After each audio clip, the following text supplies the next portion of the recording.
Voilà. Bonjour tout le monde. La dernière fois, on est arrivé au QCU 30. QCU 30. Pour un atome dans son état fondamental, la configuration électronique correcte est.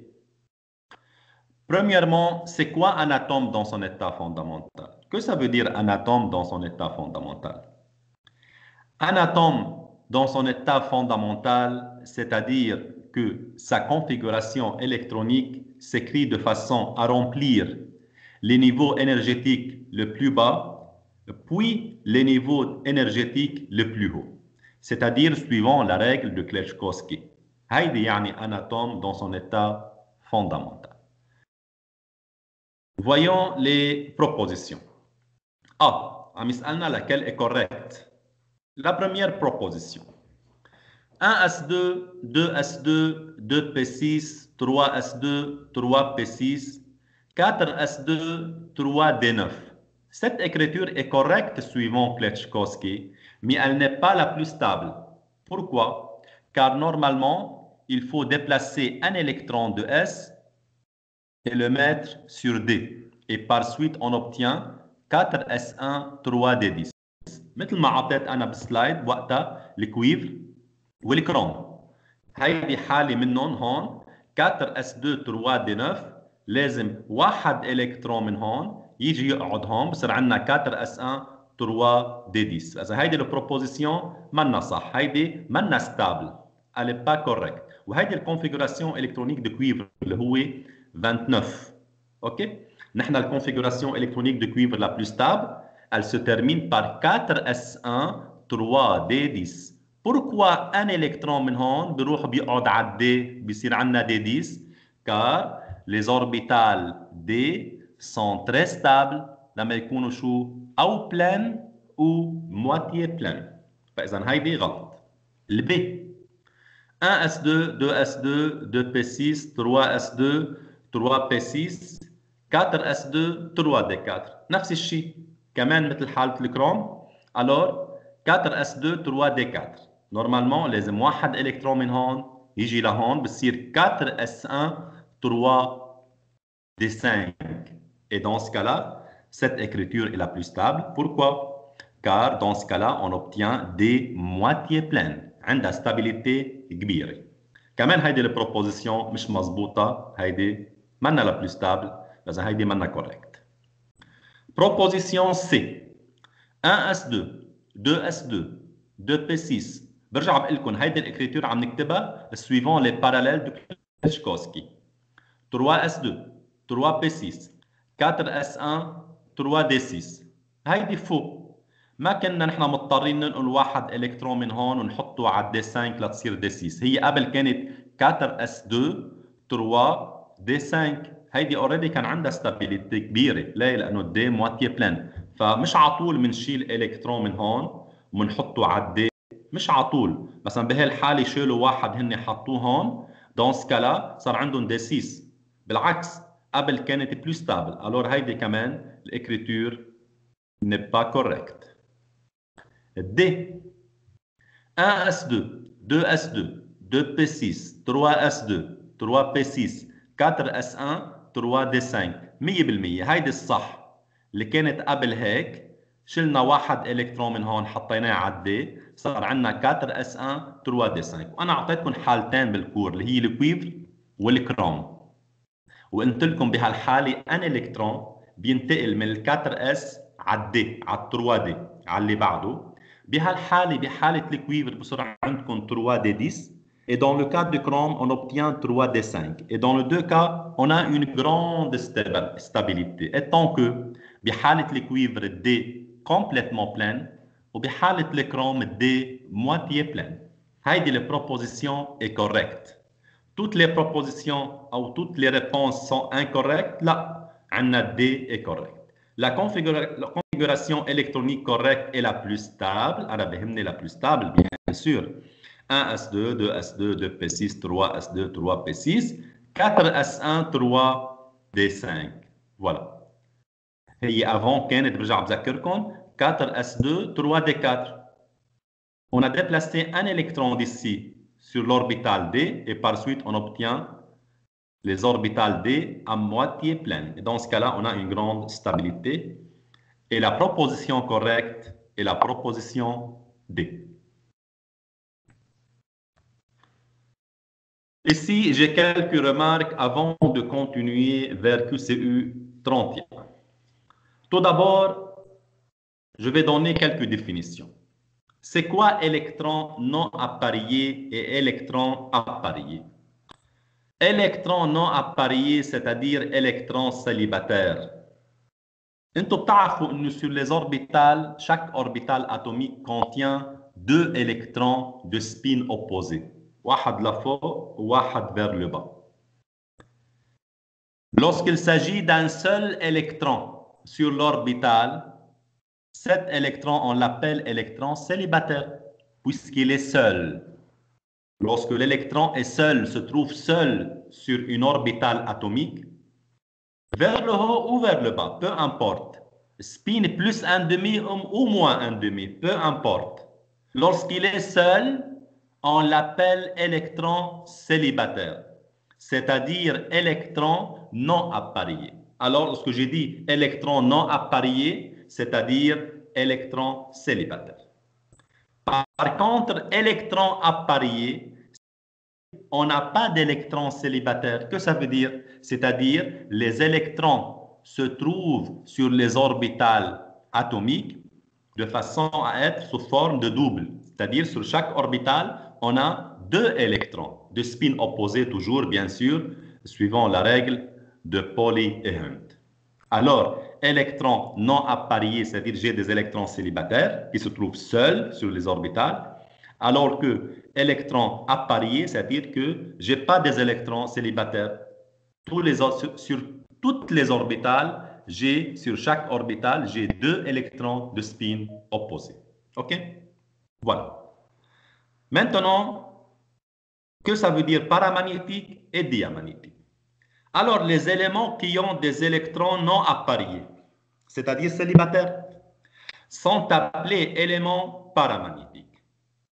Dans les atomes ou dans les éléments chimiques qui contiennent des électrons célibataires ou non appariés, dans ce cas-là, on les appelle paramagnétiques. Alors que dans les éléments où tous les électrons sont appariés, c'est-à-dire je n'ai pas des électrons célibataires, dans ce cas-là, on les appelle diamagnétiques. Alors, électrons non appariés, c'est-à-dire électrons célibataires. Électrons appariés, je n'ai pas d'électrons célibataires. Les électrons se trouvent pardouillés sur chaque orbital atomique de spin opposé, bien sûr. Maintenant, les éléments qui contiennent des électrons non appariés, on les appelle paramagnétiques. Et les éléments dans lesquels tous les électrons sont appariés, on les appelle diamagnétiques. Maintenant, paramagnétique et diamagnétique, dans quel sens? Il y a ce qu'on appelle un champ magnétique autour des atomes et notamment les électrons. Et dans le cas des électrons non appariés, c'est-à-dire des électrons célibataires, on a une influence du champ magnétique. Par contre, dans le cas des électrons appariés, c'est-à-dire pas des électrons célibataires, là, on n'a pas une grande influence du champ magnétique. C'est une question de champ magnétique qui entoure les atomes. Et des fois, il y a une influence ou une grande influence vis-à-vis les électrons lorsqu'ils sont non appariés. Par contre, lorsqu'ils sont appariés, là, cette influence diminue, devient très faible. QCU 31. L'atome cobalt CO27, dans son état fondamental A, 3 points, électrons non appariés. C'est-à-dire combien d'électrons non appariés contient le cobalt? Quelles sont les propositions? 1, 2, 3, 6 ou 7.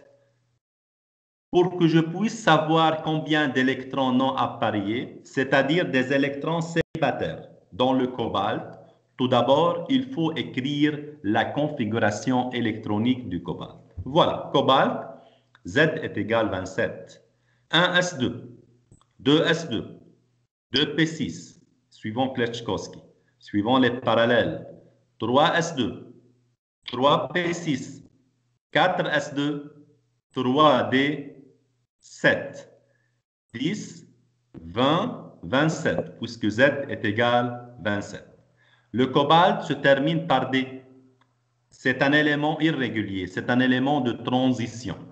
Voilà. Combien d'électrons célibataires j'ai dans cette configuration? Normalement, puisque j'ai S2, c'est-à-dire, c'est double, c'est-à-dire sur l'orbital S, j'ai 2 électrons de spin opposé. Ici, pareil. Le P est complètement plein. Ça ne vaut pas la peine de dessiner toutes les orbitales. C'est pour cela, moi, j'ai dessiné seulement l'orbital D. C'est-à-dire, cette configuration électronique se termine par D. Pour cela, j'ai dessiné seulement 3D7.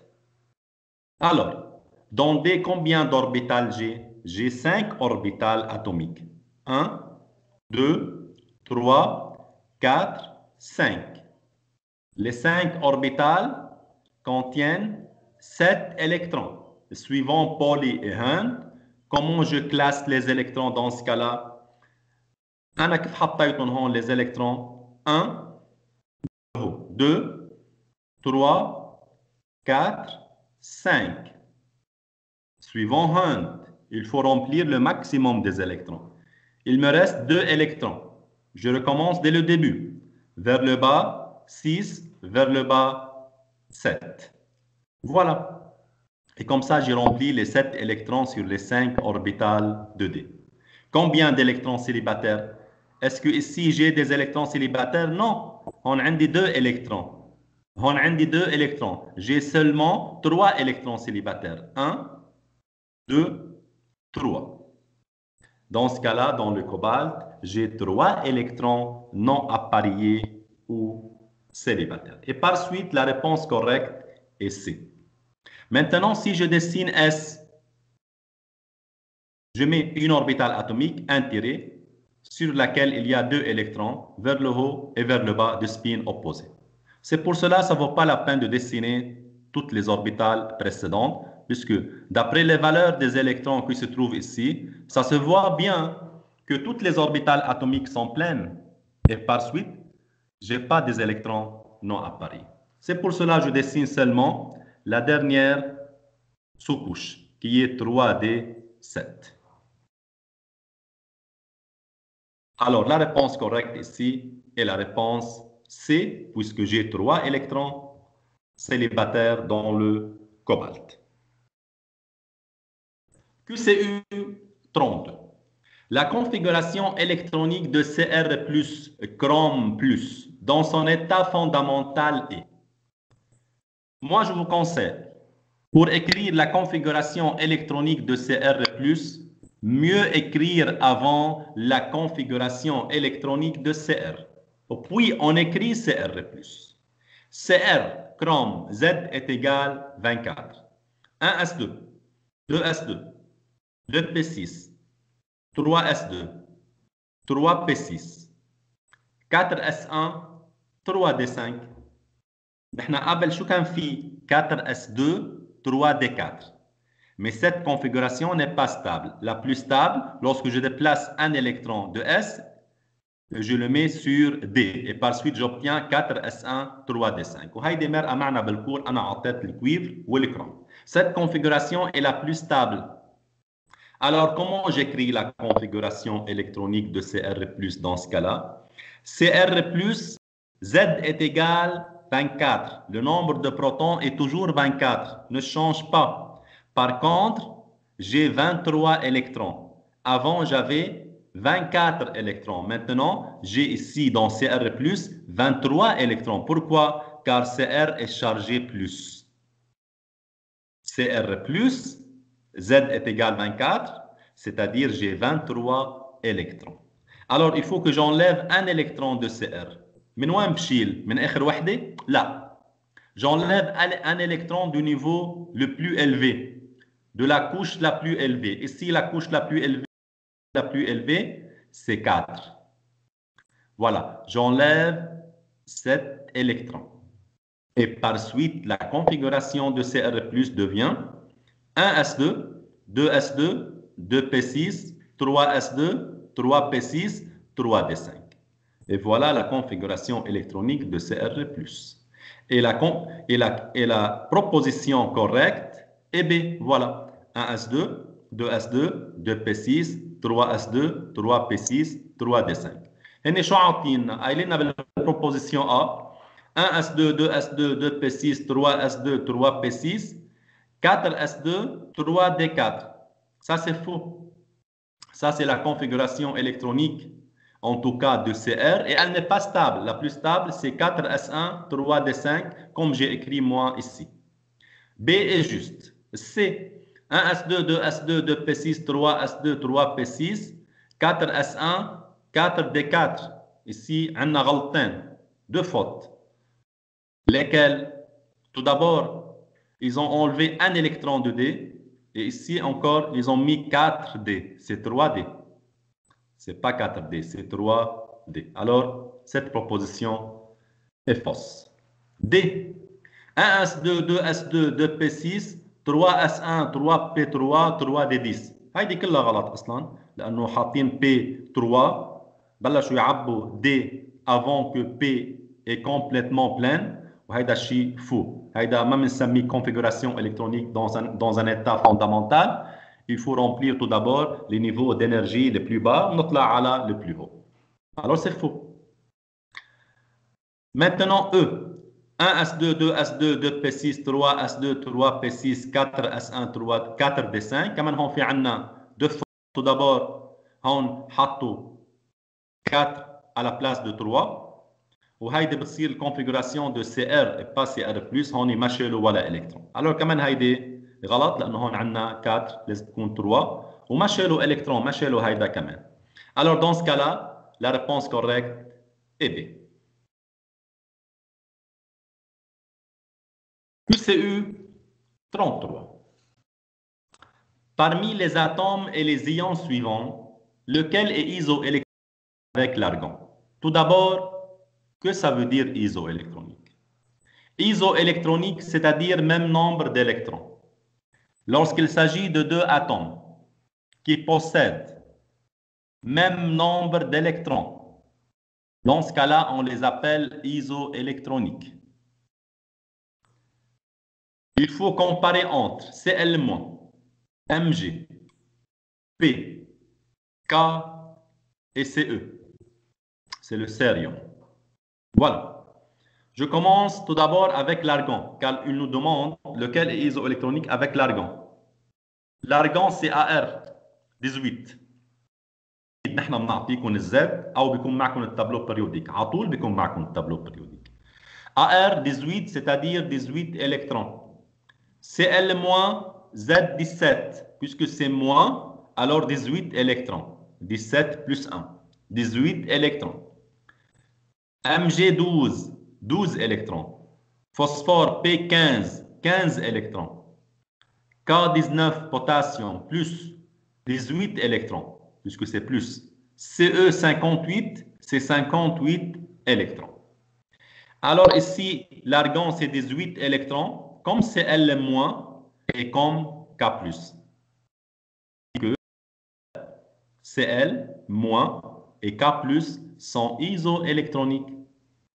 Il n'est pas isoélectronique avec le Mg puisque j'ai 12 électrons. Avec le phosphore, j'ai 15 électrons. Avec le Ce, j'ai 58 électrons. Pour cela, l'argon est isoélectronique seulement avec Cl- et K+, puisque le nombre des électrons est la même. Dans l'argon, j'ai 18 électrons. Cl-, pareil, j'ai 18 électrons. Et K+, pareil, j'ai 18 électrons. Et lorsque le nombre d'électrons est le même, dans ce cas-là, les éléments ou les atomes ou les ions sont isoélectroniques. Alors, AR, Cl- et K+ sont isoélectroniques. Dans ce cas-là, l'argon isoélectronique avec qui? Avec le 1 et le 4. Avec 1 seulement, Cl-, Avec 1 et 4, Cl- et K+, et ça c'est la réponse correcte, oui, avec Cl- et K+. Avec 4, c'est-à-dire K+, seulement, non. Avec Cl- et K+. Avec 2, 3 et 5, non. Aucune réponse. J'ai trouvé une réponse. C'est la réponse B. AR est isoélectronique avec 1, c'est-à-dire avec Cl- et K+, puisque possède même nombre d'électrons. 18, 18, 18. Et la réponse correcte est la réponse B.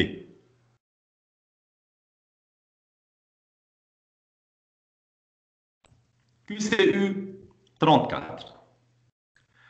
Un atome de manganèse à l'état fondamental Mn25 a 3 points, électrons non appariés et il est diamagnétique ou paramagnétique. Alors, l'atome de manganèse, combien d'électrons non appariés il y a dedans?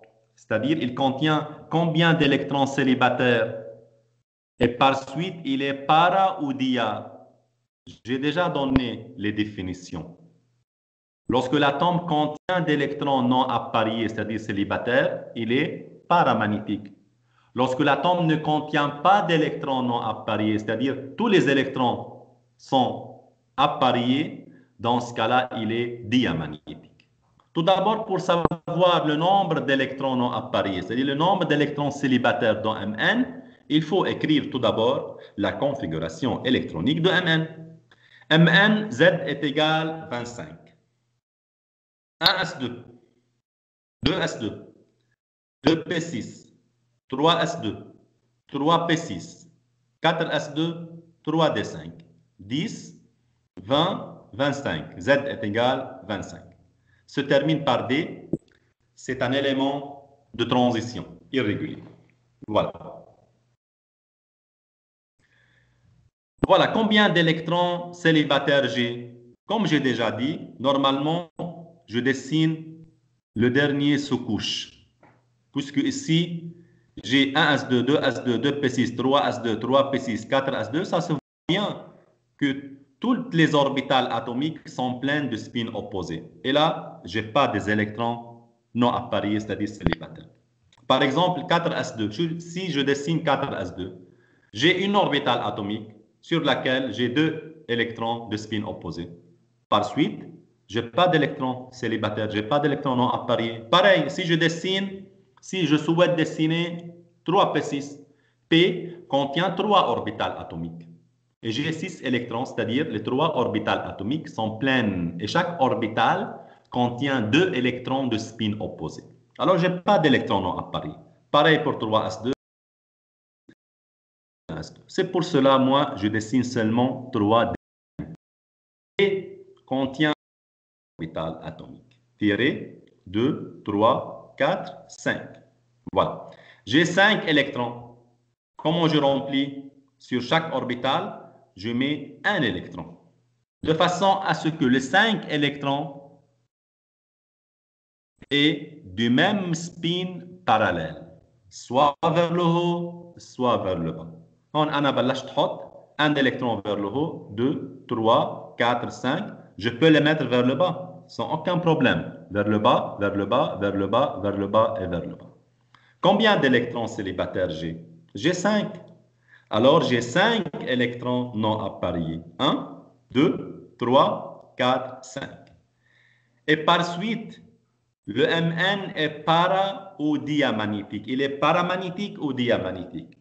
Puisque l'élément de Mn contient des électrons non appariés. Dans ce cas-là, on l'appelle élément paramagnétique. Alors, 5 électrons est paramagnétique. On va regarder ensemble les propositions. 0 diamagnétique, non. 2 diamagnétique, non. 3 paramagnétique, c'est faux. 5 paramagnétique, oui. Cette proposition est correcte. J'ai 5 électrons non appariés et il est paramagnétique. 7 électrons paramagnétiques, non, c'est faux. C'est 5 électrons paramagnétiques. La proposition correcte est D. QCU 35. Combien d'électrons non appariés dans un atome de Cr dans son état fondamental? C'est la même question. Il faut chercher le nombre d'électrons non appariés, c'est-à-dire les électrons célibataires. Dans quel atome? Dans Cr24. Cr24. Z est égal à 24. Pour chercher le nombre d'électrons non appariés dans un atome, comme j'ai déjà dit, il faut écrire la configuration électronique suivant Kleczkowski. Et on écrit la configuration électronique la plus stable, surtout dans le cas de Cu de cuivre et de chrome. Ici, il s'agit de Cr, Z est égal à 24. 1s2, 2s2, 2p6, 3s2, 3p6, suivant Kleczkowski. 4s1, 3d5. C'est la configuration électronique la plus stable. Avant, c'était 4s2, 3d4. Elle n'est pas stable. Un électron se déplace de S vers D, elle devient 4s1, 3d5. C'est la configuration électronique la plus stable du chrome. Et là, dans ce cas-là, il faut que je dessine quoi ici? Il faut que je dessine 4s1 et 3d5. Pourquoi j'ai dessiné cette fois-ci 4s1 et avant, je n'ai pas dessiné 4s2, 4. Avant, dans Mn 4s2, il y avait une orbitale ici sur laquelle il y a deux électrons de spin opposé. Je n'ai pas des électrons non appariés. Par contre, ici, 4s1, ça se voit bien. J'ai un seul électron. Voilà une orbitale de S qui contient un électron vers le haut ou vers le bas, de spin plus un demi ou moins un demi. Peu importe. OK? Et sur D, j'ai 5 orbitales atomiques dans D, sur laquelle j'ai 5 électrons. Et voilà, j'ai rempli un électron vers le haut, un deuxième, troisième, quatrième et cinquième. Soit vers le haut, soit vers le bas. L'essentiel que les 5 électrons soient parallèles du même. Si je compte les électrons maintenant, j'ai 1, 2, 3, 4, 5, 6. Et par suite, j'ai 6 électrons célibataires, c'est-à-dire 6 électrons non appariés dans le chrome Cr24. Et par suite, la réponse correcte parmi les propositions, parmi les 5 propositions, j'ai 1 électron, 2, 4, 6, 3, j'ai 6 électrons. Puisque là, j'ai 1 et 5, ça fait 6 électrons non appariés. Et par suite, la proposition correcte est la proposition D. Encore une fois, pourquoi je n'ai pas dessiné P6, S2, P6 ici, S2, 1, S2? Car ça se voit bien que les orbitales atomiques ici sont complètement pleines. Et par suite, je n'ai pas des électrons célibataires, je n'ai pas des électrons non appariés. Ici, ça se voit que S1, j'ai un seul électron célibataire. Ici, j'ai 5 électrons célibataires. Par suite, j'ai 6 électrons non appariés dans le chrome. Alors, la proposition correcte est la proposition D. QCU 36. Laquelle parmi les propositions suivantes, celle qui décrit mieux la configuration de l'état fondamental de l'atome de phosphore P15? Pour que je puisse choisir parmi les 5 propositions, il faut que j'écris la configuration électronique de phosphore. Phosphore P, Z égale 15. 1s2, 2s2, 2p6, 3s2, 3p3, 10, 12, 15. Voilà. On sait bien que 1s2, 2s2, 2p6, c'est la configuration électronique de néon 10. C'est un élément de 8 ou colonne 18. Gaz rare. Il a un octet sur la couche de valence. 2, 6, 8. Pourquoi j'ai écrit ici NE? Car dans les propositions, ils ont mis NE entre accolades, c'est-à-dire la configuration électronique de NE. Puis, j'ai 3s2, 3p3. P contient 3 orbitales. 1, 2, 3. sur lesquels j'ai 3 électrons, je mets 3 électrons parallèles de même spin, soit plus 1,5, soit moins 1,5, peu importe. Cet orbital atomique, on l'appelle Px, la deuxième Py, la troisième Pz. OK? Voilà, j'ai 3 orbitales, Px, Py, Pz. Comme je dis, j'ai 3 ml, moins 1, 0, plus 1. Un parmi les 3, c'est Px. Un deuxième, on l'appelle Py. Et un troisième, on l'appelle Pz. Suivant le 3 axes X, Y, Z, comme j'ai déjà donné dans le cours. Voilà. Si je regarde maintenant les propositions. Laquelle parmi les propositions, celle qui décrit mieux la configuration de l'atome de phosphore? Voilà. C'est Ne 3S2, 3PX2, 3PY1. Alors, CNE, c'est juste. 3S2, c'est juste. Mais 3PX2, 3PY1, c'est faux. En fait, j'ai 3PX1, 3PY1, 3PZ1. Je ne peux pas mettre 2 électrons ici et laisser PY vide, ou plutôt laisser PZ vide, suivant Pauli et Hund. Je ne peux pas. Il y a des règles à respecter. L'orbital contient 2 électrons de spin opposés. Règle de Hund qui dit qu'il faut remplir le maximum des orbitales atomiques. Voilà, alors cette proposition n'est pas correcte. Proposition B. Ne 3S1, non, c'est faux. En fait, c'est Ne 3S2.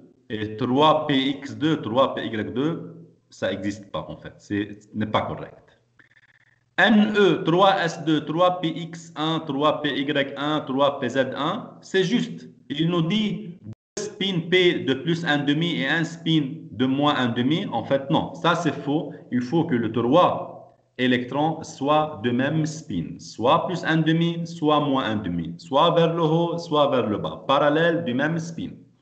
Alors cette proposition n'est pas correcte. La proposition D, Ne 3S2, 3PX1, 3PY1, 3PZ1, 3 spins P de plus 1,5, oui, ça c'est correct. Ils peuvent être soit plus 1,5, soit moins 1,5. Alors cette proposition est correcte. C'est la configuration électronique de Ne, puis 3S2, puis 3P3, c'est-à-dire 3PX1, 3PY1, 3PZ1, puisque j'ai un électron par orbital. Parallèle de même spin, 3 spins de plus 1,5, oui, c'est possible, c'est correct. Alors la proposition D est correcte. On va regarder encore E, Ne, 3S2, 3PX1, 3PY1, 3PZ1, un spin plus 1,5 et 2 spins moins 1,5, non, encore c'est faux. Il faut que le 3 électrons soient parallèles du même spin, soit plus 1,5, soit moins 1,5. Et par suite, la réponse ou la proposition correcte est la proposition D. Voilà. Je vais m'arrêter ici au QCU 36 et on va commencer les questions et les remarques entre nous.